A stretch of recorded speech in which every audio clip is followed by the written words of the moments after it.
parce que certains ont une sorte de dédoublement de la personnalité. On a l'impression qu'il y a énormément de schizophrènes. Des personnes qui ont une vie, là, dans le réel, et lorsqu'elles se connectent à Internet, c'est une autre personne qui apparaît, et à ce moment, on croit qu'on a la possibilité de dire tout ou de faire tout et n'importe quoi.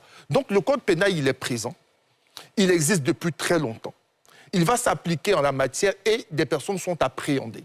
Tout à l'heure, l'on parlait de savoir est-ce que la sémantique qui consistait à évoquer le thème fin de la récréation et autres convenait. Oui, pour ma part, oui, ça convient. Parce que si des personnes ont continué de le faire, c'est parce qu'elles avaient le sentiment d'être intouchables ou qu'on n'était pas capable de les appréhender alors que nous sommes tous justiciables.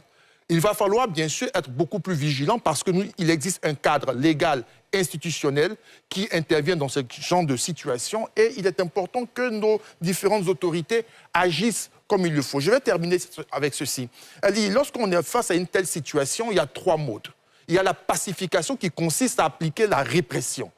Puis il faut l'apaisement qui consiste à sensibiliser. On peut conjointement mêler la pacification et l'apaisement. Et la troisième chose, c'est la normalisation parce qu'au final, lorsqu'on décide de réprimer et de pouvoir associer la répression à la sensibilisation, il faut emmener les uns les autres à intégrer ces règles-là et les pratiquer comme il le faut. Au final, il faudrait qu'on agisse comme de véritables citoyens, des êtres humains matures, en capacité de pouvoir traiter avec d'autres êtres humains, avec courtoisie, avec élégance, quand bien même on voudrait dire ce que l'on pense.